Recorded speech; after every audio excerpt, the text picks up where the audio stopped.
Welcome, I hope this finds you well. Now I'm back amongst the ancient oak trees and it's a little bit different today. I'm not scouting today, or obviously I will be looking for things along the way, but I was here a couple of days ago and it was foggy, the first time I've seen fog in this particular location.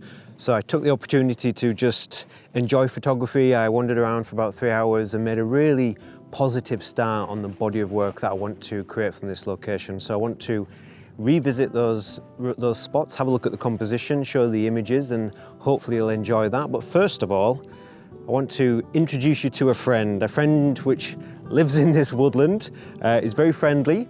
So let's go and say hello. But first of all, as usual, we need to head up the hill.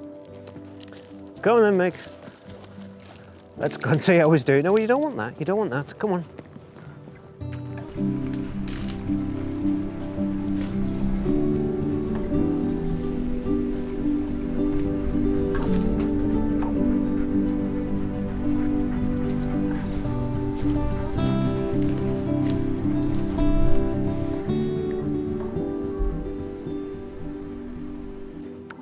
So every time I come here, I see something else that's interesting.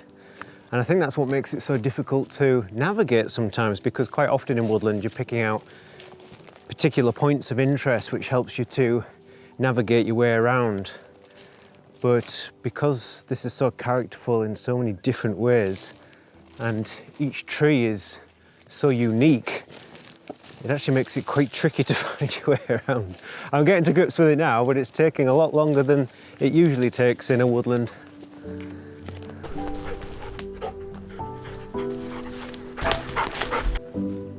Almost there, Meg. Straight up ahead, giving us a welcoming wave as usual. Oops, oh dear.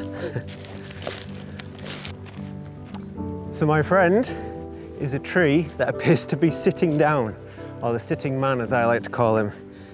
Easily one of my best discoveries in quite some time. Very unusual, absolutely beautifully unique. Wonderful. So not the best conditions for photographing him today, but I just wanted to share him with you guys because I think he's absolutely fantastic. But can you see the face? That's the question. It's in the main trunk there.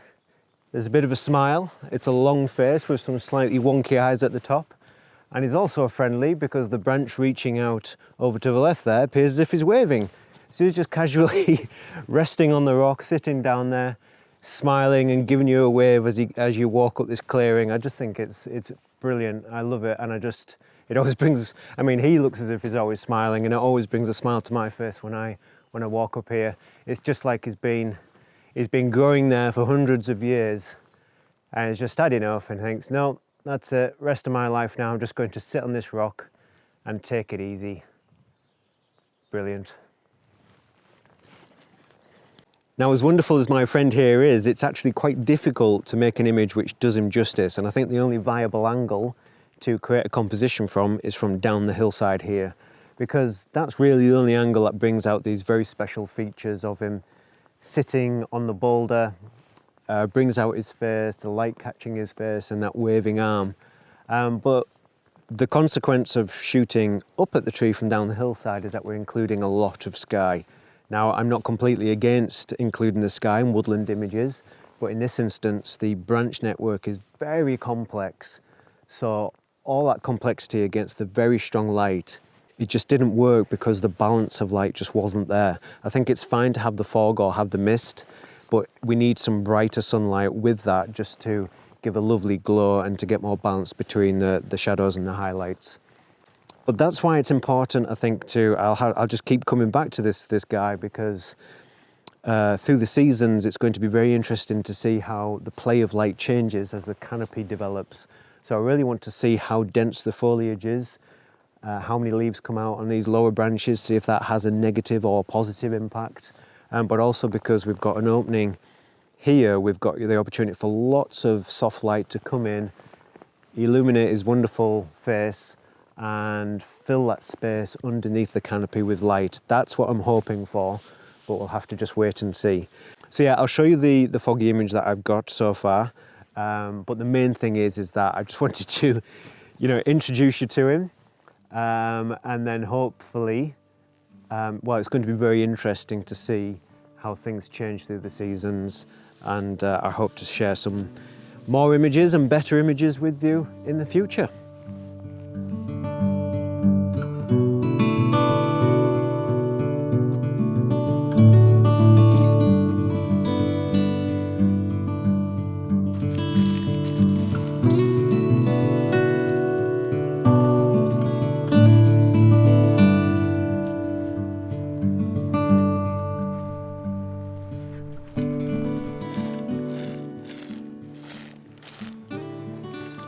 So walk through this sea of dead bracken now, and it just really concerns me about what the late spring and summer is going to hold. I mean, walking through this is going to be a bit of a nightmare, but we'll find a way, I'm sure. Right, we're just going to head down this hill and head towards a spot which you might recognise from when I filmed a video in the snow here at the beginning of January. But I made another image in the same spot, which I really quite like. So I'd like to share that, and I think we're almost there. Now, before we get back to photography, I just wanted to show you this stone here, which was apparently placed here on purpose back towards the end of the 17th century. And it was put there by order of a duke. In remembrance, it's said, to his horse, which fell here. So I think it's something that they used to do, is lift these huge boulders and place them on top of another one. This one seems to be balancing quite nicely. And they did this to remember the horses that had fallen, because they used to come up here and they'd hunt, but back then it's probably wild boar. And there's a lot of aristocracy in the history of this location. Which is quite fascinating. But I'm not going to tell you the whole story now, because I think I want to save it for a future day and give you a little bit more detail. But another fascinating story and a piece of local history to be found here. Wonderful. Come, Meg.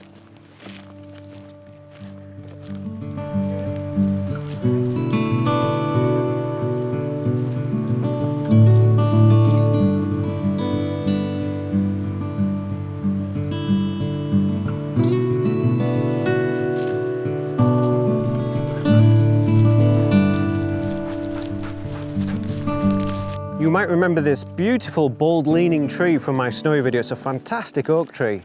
So I revisited it 2 days ago in the fog, and I was quite pleased with the result actually. I mean, it's similar in composition to the snowy one, but has a completely different feel. A slightly different angle to accentuate that lean a bit more.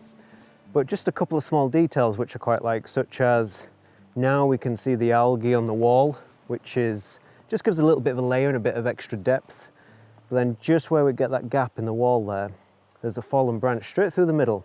So just position that just as a little extra feature, which I quite like, because it's almost like a bit of an echo of the larger tree which is towering above it. The whole thing is modelled quite nicely right now by Meg. But no, I just took a 5x4 image, elevated position where you are now, so that I can use the opposite valley side, take out the sky, just get that lovely feeling of soft foggy light. And you know, typically I'm not that fussed about isolated trees in fog, but this one worked because I think the fog was just breaking a little bit, and there was a feeling of light straight up the mossy details of this tree. So yeah, quite nice, quite simple. I'll show you that, but I want to head down to something that's a little bit more complex.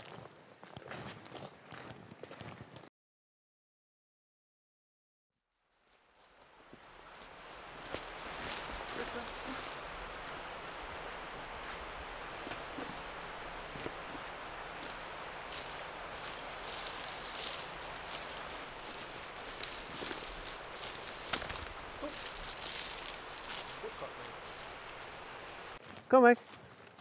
I've spotted what we're looking for. Those beautiful crispy orange oak leaves still clinging on, just holding on for dear life, waiting for the spring growth to come through and push them off, ready for another season. But I'm not surprised I keep returning to this area of the woodland. Ooh, seeing quite a nice angle there actually. But this particular gathering of trees around these boulders is very, very nice. So yes, there's the image there.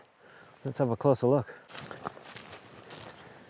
Now the fog had thinned out a little bit by the time I got to this point a couple of days ago, but it was still thick enough to offer a lovely bit of atmosphere and separation, and I actually quite like the fact that it thinned out a little bit because we could see a little bit more detail in the background there. But the great thing about those wet mornings is that they bring some saturation to these crispy oak leaves, so the rich orange colour can shine through, which is really nice.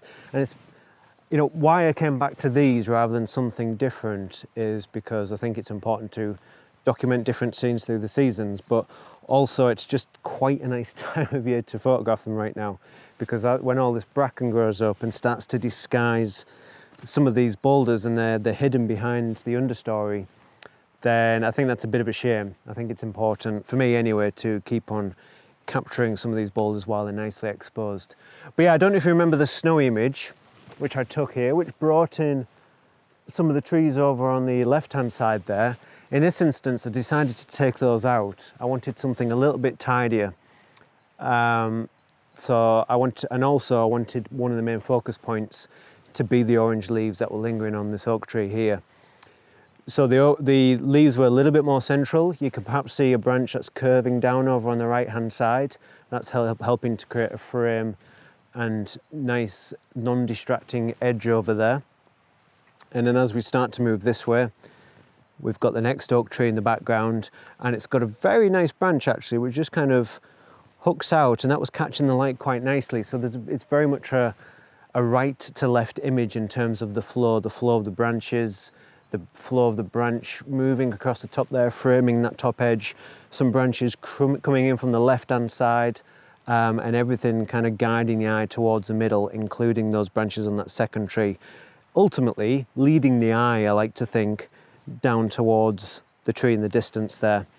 And what's also quite nice, because I'm always doing a lot of border patrol, is that we have a very nice consistent border right across the bottom, just a solid band of orange from the dead bracken and the oak leaves.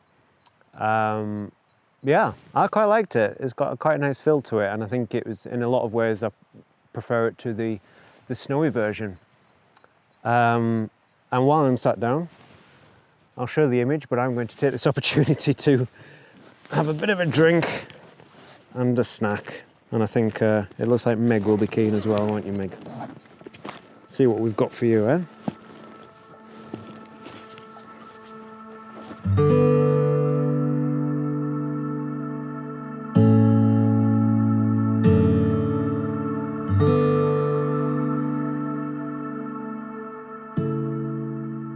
I think one of the reasons why I like this part of the woodland so much, apart from the obvious that you see here, is that very steeply down the hillside there is a little stream.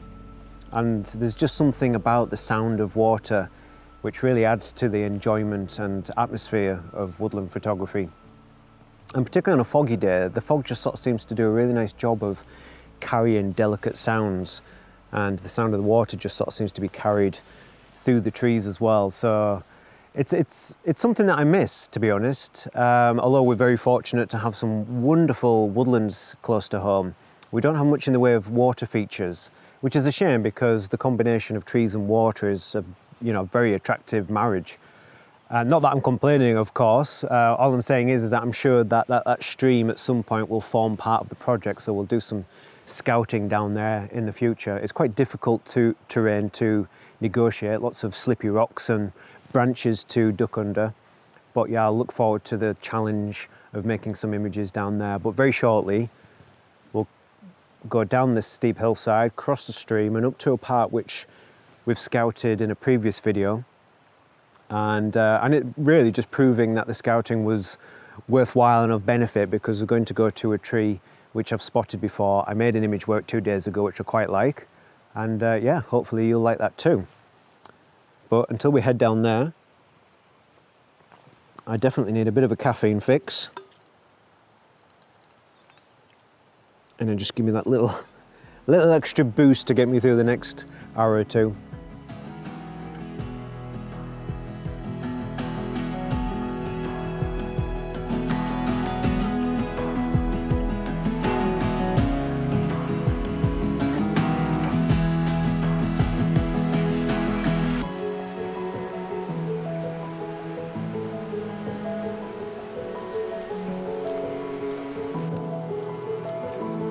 It's a little bit steeper and slippier than it looks. I mean, Meg made short work of it. She was down in there in a flash, splashing in the stream as we speak.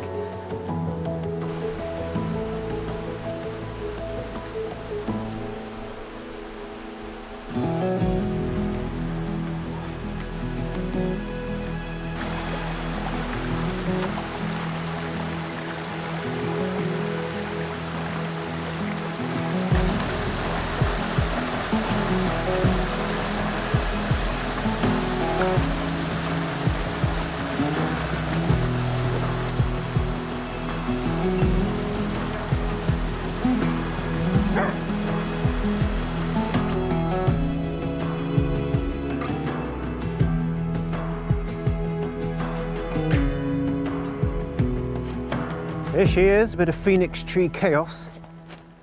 Quite a difficult one to deal with. I've got a few different angles of this tree, but the one that I want to show you is from up there looking in that direction.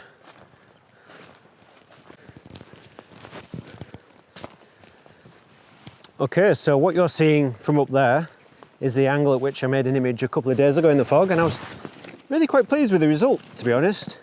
And it kind of brings me back to what I was saying in the last video about deciding on your narrative, the story that you want to tell in a project. And as I've highlighted numerous times, the boulders, where possible, I'd like to make them a key feature within images. You know, I'm not going to force them into every image, but if there's an opportunity to include them, then I will. So interestingly, it led me to take a very different approach to this image here, so that the image could sit better within the body of work and the, like I say, the message that I want to get across, the feeling that I want to get across from this woodland. So I think under normal circumstances, I probably would have explored this birch tree from different angles, maybe it's moved in a little bit closer, but honed in on the tree itself and the character of the tree itself, and never really considered these. But, you know, being very conscious of my intent to include boulders where possible, it led me to explore different angles where I could incorporate them into the image, and I think they really work. They make a very bold, I'm getting a wet bum sat there. They make a very bold foreground, so very dominant in the foreground here, contrasts quite nicely with the delicate nature of the birch in the midground. And what's really nice is that smack in the middle, we've got that nice oak tree with its big arms just reaching out, almost like a conductor. I don't know, maybe you could liken it to Mickey Mouse in Fantasia, and these are all the marching brooms. But yeah, however you want to see it, for me it works. And I used a 5:4 aspect ratio. Predictably, again, it's one of my favorites. And then you've got 1, 2, 3, 4, 5 nice vertical trees showing off these multiple secondary trees is quite a nice feature, with this laying right across the image, the original fallen birch tree. And unlike the original image of our seated friend, where the balance of light was an issue, here we can use a steep opposite bank to take the sky out altogether and just get just a better feeling and balance of light, and a feeling of more natural luminance in the scene. So bringing out all the wonderful mossy details of this, well, it's thick moss here, complements and, you know, echoes nicely with the birch tree and the oak tree in the background. So different layers, nice feeling of depth, incorporating the elements that I feel are important to the project. And yeah, for me it works. So I think that's the last one that I want to show you today. I mean, there's a few other things that I've found which are really quite exciting, and other ideas that I'm playing with, but I think I'll save them for a future video. You know, we don't kind of just throw everything at once. But I think I'll slowly head back now and keep my eyes peeled for any other signs of potential.